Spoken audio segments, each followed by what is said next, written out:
elasticity. But before I proceed, there are certain things that we should understand as far as you're concerned. So, the objective, my name is objective.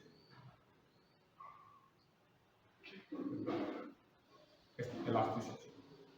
Okay? That's the topic that you see now. So, learning objective.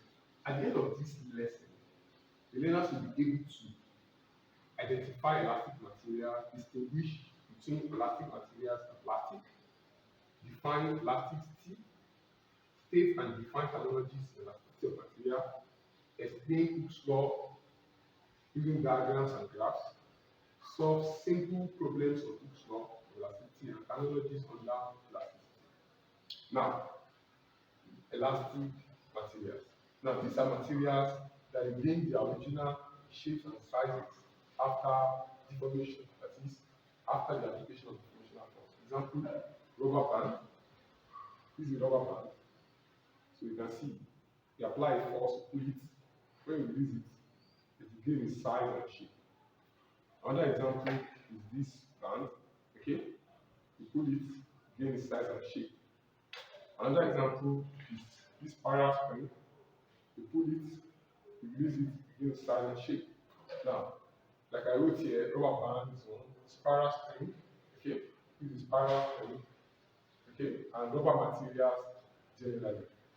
They are all elastic materials. Now, plastic materials will not regain their size and shape after the application of force because they break easily with the application of force. Example is this. This is my marker.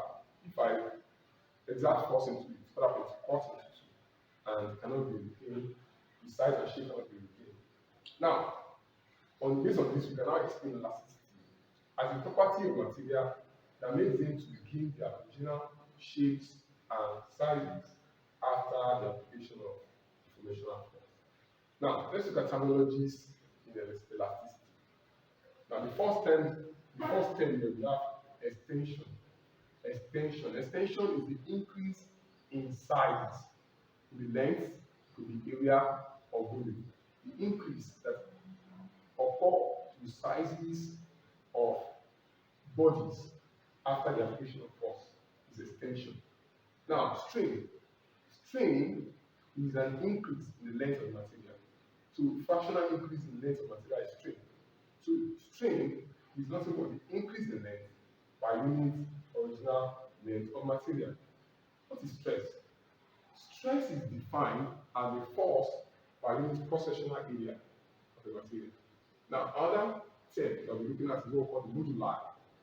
Moduli is a plural of modulus.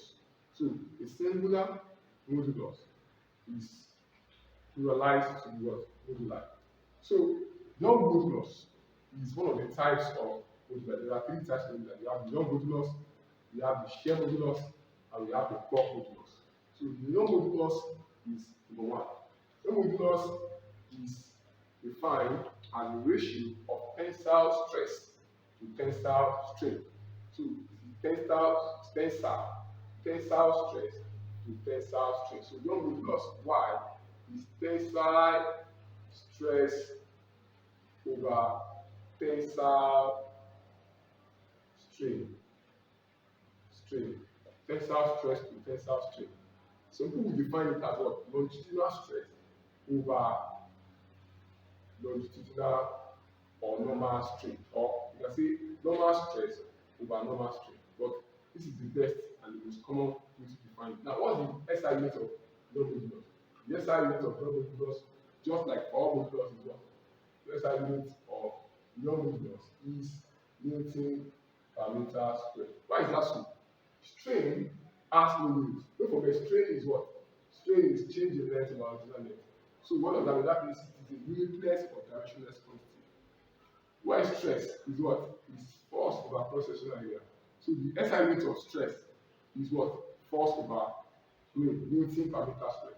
So because of the fact that strain has a unit of Newton per meter squared, so the stress has a unit of Newton per meter squared, and strain has what? No unit. Then we say that what? No modulus or any other modulus, we have the unit of what? Newton per meter squared. So all of the moduli have the same unit. What is their unit? Newton per meter square. Okay, so let's go to the next one. Next one is what? Shear modulus. Shear modulus is what? Is not the same thing as this. Shear modulus is actually applicable to solids only. So shear modulus S is what? Is tangential force over tangential stress over tangential strain. So tangential stress over tangential strain. Tangential stress over tangential strain. Tangential stress over tangential strain. That is the modulus that is applicable to bodies when it flies. So when you apply a force to a body that is tangential to the surface, that the body slides this way, it was originally like this. When you now apply a force to it like this, the body shifts in this order. So this is the force applied, this is tangential force. And see, so this is what happened. So now call this one what? The shear modulus. Shear is something to what? To be deformed while the base area is the same. Now, bulk modulus. Bulk modulus is applicable to the liquids only. It's applicable to liquids only. So you have the compressional stress to the what? To the strain. Now, finally, we have to look at the Hooke's law. What is Hooke's law? Hooke's law of elasticity states that provided that the elastic limit of an elastic material is not exceeded, the force applied to the material is directly proportional to the extension of the loop. So if we have a mass, okay, if we have a mass of 50 grams, and apply it to a string, apply a mass of 50 grams to a string, the mass will increase with respect to what the mass applied to it. The length will increase. Now we keep on applying more masses. When applying more masses, see that the length is deforming more. Keep on applying more masses, we have more deformation. Applying more masses. Now observe that when we remove all this, the body will gain its original shape. Why is that so? It is because the force applied is directly proportional to the extension when the elastic limit is not exceeded. Once the elastic limit is exceeded, the body will not regain its original shape and size. So that's why we can say that the elastic limit of the material is the point, the elastic body, where the force applied to it will, below which the force applied to it will always be directly proportional to the extension. Above the elastic limit, the body will have a force applied to it no more directly proportional to the extension that is produced. Thank you. So next, we want to look extensively into one of the terms of elasticity, and that is the moduli. Let's look at the first one here. Is on shear modulus. So shear modulus, like I said earlier, it is the what? It is the ratio of shear stress to shear strain. Now look at this body. So if the force is applied, okay, tangential to this end, this A part, what happens? It will stretch this body to this end. So this A part will be at A prime, and this B part will be at B prime. So the distance from here to here will be an increase, a small increase in what? In the distance. Is that what? A small displacement of this body, ABC. And this angle is the angular displacement. Okay? So we've got the angular displacement theta, and the shear strain, you have what? You have the increase in what? Increase in this size over what? Over this height, h, which is what we have here. And of course, you see that this is going to be approximately tan theta and this angle. Okay? So from here to here, it's also what? Small increase, small displacement of the body because of what? Because of the application of tangential force. So you now see that the shear modulus is what? Shear stress, which is what? Ft, tangential force over cross-sectional area, all over divided by what? The change in x over h. So we add this. But you know that the SI unit of all moduli is what? Newton per meter square. But you know that this is usually very small. So So we can decide to represent shear modulus or modulus with what? Increase that the tensile stress, shear stress, sorry, which is what? S of T tangential force over cross area about over tan of the angular displacement of the body. Okay? So you see that. So that means it is the only one that is what? That is having to do with what? Displacement of the body. And you observe that the body is not moving at all. There's no increase in what? There's no increase. Most of the time we are not bothered with the increase in the size of the object. But what? The angle between the objects is displaced. It's only under shear modulus. Now, one thing about shear modulus is that it's only applicable to solids. We explained that earlier. Now, bulk modulus. Bulk modulus is peculiar to fluids, both liquid and gas. Okay? And it is what? Volume stress over volume strain. And volume stress is going to be what? Going to be normal force over the cross-sectional area, which is going to be the same thing as the change in pressure of the body over the volume strain, which is equal to what? Change in volume over the original volume of the body. Now, the change in volume will be negative. Why? Because of the fact that when you exert pressure on the fluid, what happens? There will be a decrease in the size of the water. So, change in pressure in the volume, change in volume over the original volume is going to be what? The volume strain on the fluid. So, change in P over change in volume over original volume will now be expressed as when V goes up, that minus V. So we have this, and this is what we have for bulk modulus. So next is to explain tensile stress, or sorry, what do you call Young modulus. Then after explaining Young modulus, they will solve problems using Hooke's law of elasticity. We want to look at Young's modulus. Young's modulus is tensile stress over tensile strain. Tensile stress over tensile strain. That is tensile or normal stress over tensile or normal strain. Okay, the ratio of tensile stress to tensile or normal strain. Now, tensile stress is if let's say this is the body and you apply a force on it. So this force is normal to this surface. So this is what cross-sectional area. Okay?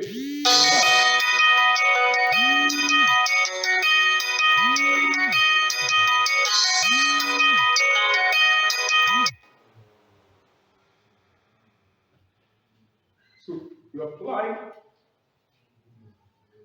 a force to this.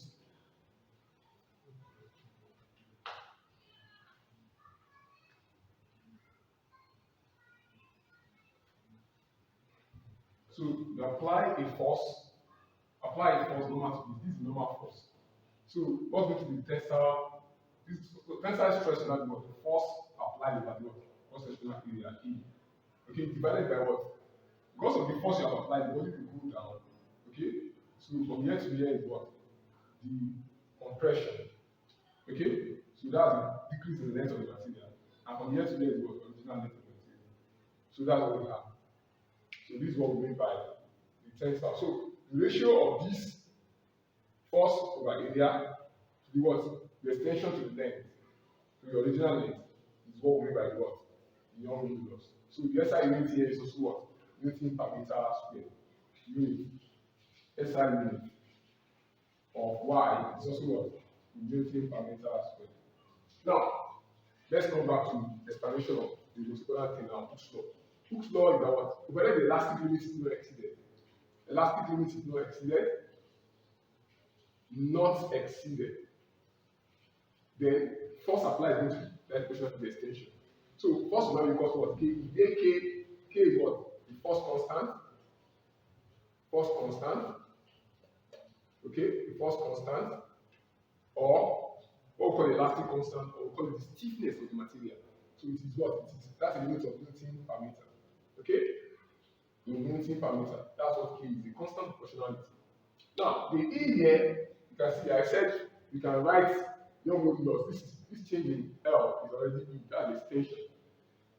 This E is the extension, which is the increase in length of the material. So let's say this is the material before you apply a force to it. So this is the material before you apply a force to it. From this place to this place is what? The original length of the material, which we measure with a ruler. Okay? Now when you now place, let's say we place this force on it. Place this force on it.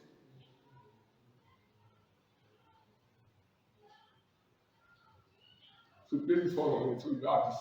So now this is an increase in length. So from here to here is what the new length the material has. So the all of this, which is this force 100, 100, 100, 100, 100. Okay, that's what? That's 250. That's 230. 100 times that's 500 grams. 500 grams. You can see the body return back to its original shape and length. Shape and length. So the L1 is the new length because of what? Because of the force that is applied to the material. Why is L1 is the original length of the material? So this when you now replace this value, so you are there, F, so now equals to what? K. Now instead of writing L1 minus L0, so we have this. So making K the subject, then K will now be what? F dot L1 minus L0. But since K is a constant, which means that what? K is equals to Fp. What does that mean? That means that what? That means what we have here, K equals to Fp because K equals to F1 E1 equals to what? F2 E2 equals to F3 E3 like that. But E1, where E1 is what? L1 minus L0, and E2 is what? L2 minus L0. Not L2 minus L1. L2 minus L0. So now we're going to derive some formulas that we use to solve problems in the next soon. Thank you. Stop. You can now see that what? The F1 over L1 plus extension, first extension L1 minus L0 equals to F2 over L2 minus L0.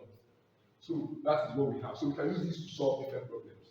So we are going to look at this problem. Before we look at this problem, let's quickly explain the plot of force against load, okay, against extension produced on the body. This is used to explain the Hooke's law. Okay? So we actually plot the graph of stress against strain as well. So we also plot the graph of stress against strain. Okay? So let's look at it. Between O and P, P is the proportional limit. From here to here, Hooke's law is perfectly obeyed. Now, from between P and E, Hooke's law is not so much obeyed. So once this one is exceeded, the body becomes non-elastic. So it becomes plastic. So this is what the heat point. Heat point means that the point at which small force will give you large extension. Okay? So large force will give you small force, a little amount of force, operational force will give you large extension on the body. So the maximum point which you apply force to make the body to what? To be deformed. Maximum point the body can take, okay, is the maximum point. After this, the body becomes plastic. Now, when you apply the maximum force to the body becomes plastic. For instance, look at this. Look at this now. For instance, it's no more elastic. So here, this particular strain is no more elastic. It's no more elastic in this one. Now, this body can still your maybe was expanded. Okay? That extension can still happen to this, but it's no more going to be the Hooke's law. Okay? So why this point is the point you give another if you give another force to this, what happens? The body breaks because the fracture point. So all this is the graph, okay, I used to explain the Hooke's law. So now it's to solve problems and something. So I will solve two major problems in this lesson, and I believe in my assignment you can solve as much as possible on your own. So this is the first question I'll be solving. A wire of length. So I'll be solving this on the board, so pay attention. Okay, pay attention. I'm solving it on the board, so pay close attention to it. Before I solve problems that this is based on what I gave the question. So solution to this problem. Solution. Solution to this. Solution. Now, the wire of length. Given the length of the wire is what? The length is 5.0 meter, and the diameter is what? The diameter is 2.0 millimeter. 2.0 millimeter is what? Converted it into centimeters. So 2.0 millimeter is sent as 2 times 10 to the power minus 3 meters, which is what? 0.002 meters. Okay? And extended by what? Extended, this is the extension. The extension is what? 0.25 times 10 to the power minus 3 meters. That's 3 meters. Now, when the force applied to this is what? It's 50 newton. Okay? Now, it's used to stretch it. Okay? From stretch it. Okay? It's used to stretch it. Now, calculate what is stress on wire. Stress is what? Is force over area. They call this. So what does that mean? That means that the first one stress, force over area. So what is the force in this instance? Force in this. What is the cross-sectional area? If you have a wire, okay, you have a wire, This is the wire, this is the thickness of the wire, like cylindrical. Now you cut through, okay, with what? You section this wire. What shape do you see? You see a circle if you look through on the top. So that means you're going to cross-sectional area of the wire is what? The area of the circle, and that's what? By r squared. Cross-sectional area of the wire is equal to r squared.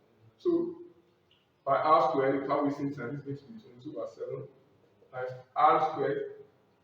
So what's the r radius? You are giving diameter. Diameter is 2, and that's going to be 0.001 meter. So this is going to be what? 3.142 times what? 10 to the minus 3. So that's the area. Don't forget it's squared. So that's going to be this one squared, and that's what 3.6 squared. So this is what we have for the area.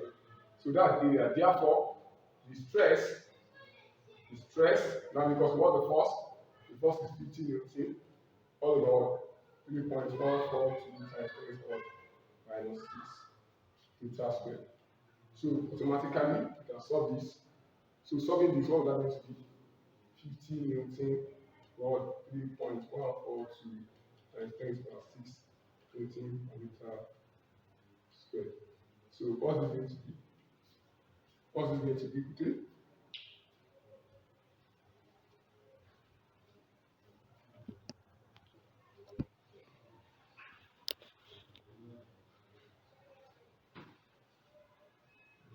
So at the end of the day, 60 divided by 1.2 times 10 minus 6 is what? 1.591 times 10 power 7. So that is why we are gotten what? The strain. Now, to get the strain, next question, the strain. The strain is what? The strain II. Strain is what? Increase the length of what? That's the extension over increase the length over L, or is what? Extension over L over original length. So what's the extension? 0.25 times 10 to the minus 3 over L. What's L? 5 meters. This is meter cancel meter. That's what? 0.05 times 10 to the minus 3. And that's what? 5 times 10 to the minus 5. So this is the extent. This is what the strain. Now, the last question is what? The Young modulus. Young modulus, Y is what? Tensile stress. What? Tensile strain.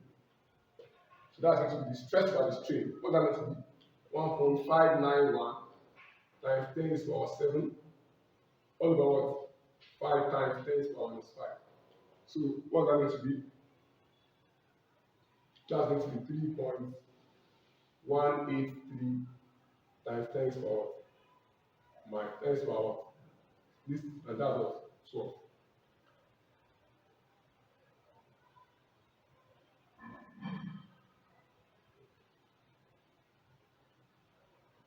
Okay.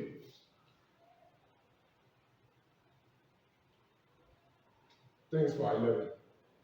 That's what it should be. So we can do that again. 1.591 times 10 exponential 7 divided by 5 times 10 is power minus 5. So 3.182 times 10 power 11. So that's the answer to the question. So this is the first solution. Okay? The final example in this series. Now, solution to this question. Solution to this. They said if power spring extend, okay, from the length of this to this, that is 10 centimeter to 10.1 centimeter. When a force of about 20 Newton is applied to it, okay, so that means the original length of the wire is 10.0 centimeter, the power spring 10.0 centimeter, and the new length is what? Is 10.01 centimeter. So the extension of what? L1 minus L0. Okay? Because so what does that mean? That means extension will be equal to what? 10.01 minus 10.0. And that's going to be what? 0.01 centimeter. So that's the extension that we are calculating. We also saw that the force applied is what? Is 20 Newton. 20 Newton. So we have to calculate the force constant. Now recall that the force is equal to what? KE from Hooke's law. We call this from Hooke's law. Okay, therefore the first constant K equals what? F over what? Over E, which is going to be what? F over the extension L1 minus L0. So therefore, the first constant K is going to be what? What's the first? 20 Newton over what? Over the extension, which is what? 0.01 centimeters. So what is that going to be? That's going to be 20 Newton over 0.01. That's 10 is power minus 2 centimeters. So you can actually write it in Newton per meter. Okay? So Newton centimeter, that's what? That will be 20, that's 2000 Newton per centimeter. Or K, first constant is going to be what? In centimeter. If you want to write it in Newton per meter, what will it be? It's going to be centi is 10 to the power minus 2. So that's going to be 20 over what? 10 to the power minus 4 meter. And that's what? 20, 0, 0, 0, 0. So that's what? 20,000 Newton per meter. So that is what we have. So the elastic constant or the force constant is going to be this Newton centimeter or 20,000 Newton per meter. Thank you very much.